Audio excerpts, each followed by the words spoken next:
guys. And one belt with one can of Mountain Dew kick start. Oh, yeah! Oh, yeah! 2 guys, 1 belt. 2 guys, 1 belt. I'm the guy who should have been in the Hall of Fame already, and I'm here with Macho Man Randy Savage. You see what we did there? Oh, yeah! Oh, yeah! Okay, before we even get started, guys, we have to start with the highlight of the night, the best moment of the night, the biggest thing of the day, biggest news we've had in a long time. The induction of the man himself, the Macho Man. Woo! Without a doubt, I think you go and you go to WWE.com, look in the alumni section. There's not one guy that deserves it more that hasn't been inducted yet than Macho Man Randy Savage. This guy right here. Can we agree on that? Why isn't he already in it? Why isn't he already in it? Y'all know it's bullshit now. He's going in 2015 in San Francisco, California. Dig it! Macho Man Randy Savage. Look at us out on Vine. We're going to give our real impressions out on Vine. Follow us at 2 Guys 1 Belt. Now we're going to jump into our actual Raw review, now that we're done doing all of our promo stuff. And to begin the show, we had... Anyways, he comes out talking all this good stuff. Talking about, of course, it's supposed to be the guilty John Cena. Yeah. Talking out about the firings that happened last week. He plays guilty John Cena terrible. He's just awful. It's like a mix of thugonomics and some kid that has to sit in the corner for 5 minutes. Thugonomics John Cena was going hard tonight. Authority then came out and they started talking a bunch and about how he was going to be in a match tonight, and it was the first match of the night. Yeah, and the stipulation was of the match was it was a lumberjack match, and if he wins, the 3 who are fired get to come back. Give our rating of this match. I'm gonna give it medium. I'm just gonna go down in a medium because I knew John Cena was gonna lose as soon as I saw all the heels out there, and And again, this is also proving what we said, I believe it was last week, where saying that Seth Rollins can't win by himself. Oh my God. Where it doesn't matter. As long as Seth Rollins is a heel, or at least a heel with the authority, he's not going to be able to win on his own. And if you think he is going to win on his own, you can't really believe it. On that note, we're going to skip ahead to the next segment of the night. Which was New Day, which was New Day! Xavier Woods and Kofi this time going up against Cesaro and Tyson Kidd. We were talking about how they came out and did their finisher against Big E last week. Big E. And this week, instead of having Big E in the match, you put 2 guys that had nothing to do with it last week. Right. This match was short. It was ridiculous. And not only that, Tyson Kidd and Cesaro lose. Yeah.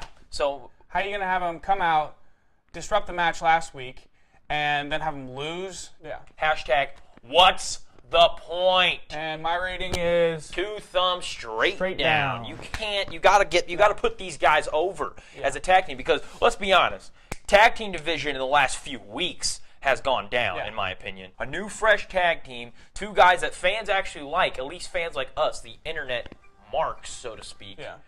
We actually like these guys, but let's go ahead and bury them. Let's go ahead and have them lose to the New Day. Why not? Why not? What's our next segment? Oh, God. I bet you can guess. Big Show comes out, cuts a big promo why he's better than us. And wasn't smarter it? than Okay, us. I'll be honest. Wasn't an awful promo. Good heel promo. Solid. Yeah. Solid. But not the kind of promo you give that guy, though. No, you're exactly right. Then Roman comes out, and oh my goodness gracious, his promos have it peaked. Oh my keeps going God, down. that promo was terrible. Yeah. This one, it might have been the worst promo he has today. He's talking about a beanstalk and all the gold on top, and about how this guy covering the beanstalk is supposed to be Big Show, and he kicks his ass. Who is Roman Reigns at this point? He went from being a good guy to ultra babyface. In a week and a half or so. Now, obviously, people on the internet are bitching, complaining, saying Roman is the next John Cena. Now, at first, when I thought Roman, especially when they split up from the Shield, I thought this guy wasn't. I mean, he had a build-up like John Cena, but he's not John Cena. Yeah. He was someone different, powerhouse, kind of had a different look than John Cena did too. A different feel as well. This promo right here proves that we can at least make the argument valid that this is the next John Cena. Then who does Roman fight this match? You know who Big Show brought out? Who the guy that should have been put over, probably even over Big Show, was Luke Harper. We'll do our match rating real quick. I'll do Luke Harper. I'm gonna do halves. I'm gonna do evens. 1-up. Solid match, but like just Luke Harper just came out after all that happened, and then fought Roman, and then lost, and then Big Show hit Roman Reigns, and it was it's just getting very stale. Hopefully now we can just hope that the Big Show Roman thing ends at Royal Rumble. We're gonna go into our next segment. Oh God. The Divas, has to be one of the worst Divas matches in a long time. So we're going to give our ratings real quick. Oh, 2 thumbs. Damn. It's only fitting that the guy wearing the Macho shirt gets the Intercontinental belt, right? Might as well. Ooh! Yeah! So our next segment was what, Nate? Paul Heyman and Brock Lesnar came out. First time we saw Lesnar in a few weeks. They come out and just cut just a nice basic Paul Heyman promo. It's again a time filler, but at least it was a time filler that had substance. True. And it was build up to the main event or the main segment they had, and that's what you need. Oh, absolutely. We'll get into it later, but the last segment was interesting because they kept building up and building up to it. And obviously, you get Paul Heyman on a microphone, we're going to listen. Yeah. We're going to be watching. We're going to be listening. It doesn't really matter how good, bad, whatever it is. If Paul Heyman's on the microphone, we're going to be You got to put that Jew in jiu-jitsu. Now we go on. We'll talk about what happened throughout the night. Dean Ambrose has a psychological evaluation from the Authority. Yeah, which we both thought it was even pretty dumb going into it. I thought it was going to be awful, really, at first. Once they started talking, and he was like talking with the oh! They showed Hacksaw Jim Duggan, which his signature is ho, and then he showed Stephanie and did the ho. I thought that was great. I thought that was funny. I feel like they need this more. They need more backstage segments. That I feel like a year ago they had a lot more backstage segments that would lead up, but nowadays they don't. And the psychological evaluation was so if he could be in the Rumble or not. So technically, it actually was building to the Rumble. Correct. So it all made kind of sense, and I didn't mind it. And I like Dean Ambrose, so it all ended up working. So leading up into this match, that was the psychological evaluation, and then the match itself was Dean Ambrose versus Rusev, and we're gonna rate this one right now. 2 thumbs up. Best match of the night, for sure. Best lead up too. It was kind of a quick match. We don't want to see too much of this, considering they're probably going to see each other in the Rumble. Yeah. And then probably we'll have more matches in the future. Very solid. But my favorite part about this match, it's fresh. Right. Something fresh for Dean. Have we seen Rusev versus Dean Ambrose No. before? I don't think we have. Finally something we can enjoy with Rusev. Because Ryback Rusev, it wasn't really doing it for me. Dean Ambrose Rusev, now that's something we can get into. That's something we can get behind. Eventually, guess what? It all built up to the Royal Rumble. There we go, There's folks. Finally lead up into a pay-per-view. There we go. This is what we've been asking for. Gives us hope and gives us something to look forward to, and gives us something that we feel like our $9.99 is worth. Right? Right. Absolutely. Tell me I'm fucking wrong right now. Now, next up was The Miz versus Jey Uso. How many times have we seen this? How many times have we seen this very match? Let's give a ranking. Poof. This was awful. Yeah. We've seen this how many times? I can't even tell you off the top of my head how many times. Yeah, and then they tried to create the new storyline with Alicia Fox is with Miz and Mizdow, and then Naomi's with that, and they didn't even come out to the ring. Not a good night for Miz and Mizdow. No, it hasn't been nothing. Since they lost the belts. They haven't really done much, right? Disappointing. Yeah. And then we'll go into our next segment. Yes! Yes! Yes! Yes! Let's just evaluate the segment. Daniel Bryan gets on the mic, kind of said some of the things he said last year at WrestleMania, saying how he's going to win the Rumble, this kind of stuff. Then Stephanie comes out, and then plug! Had a DVD. New fitness DVD, which Mountain Dew kicks off. But Daniel Bryan, biggest crowd reaction tonight. Without a doubt. I mean, New Orleans is like one of his places now. Yeah. Then they announced that Daniel Bryan's first match back will not be at the Royal Rumble. It'll be this Thursday on SmackDown against Kane. I think that decision's bad, personally. I mean, why? I mean, if what his return was supposed to be is in 2 weeks, right?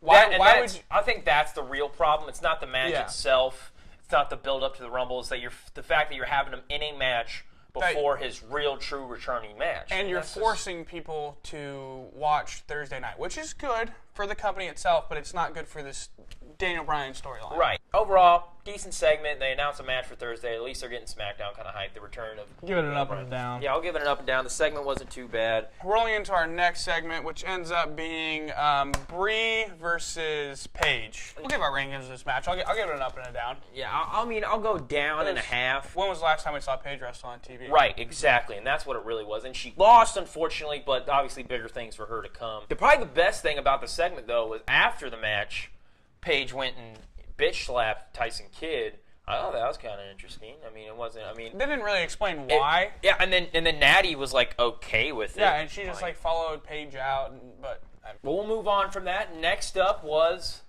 the most disappointing thing probably in the WWE today, in my personal opinion.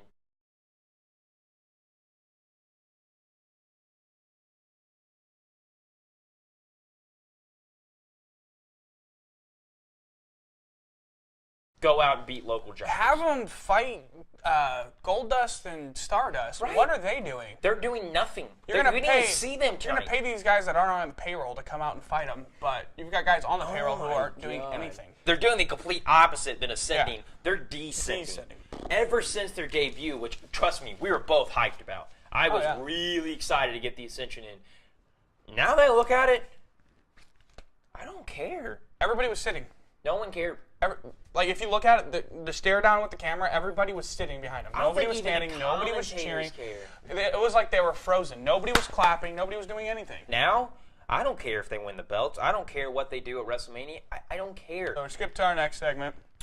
The contract signing. Surprisingly enough, folks, after we shitted on the last 2 weeks and how the show ended. Ratings?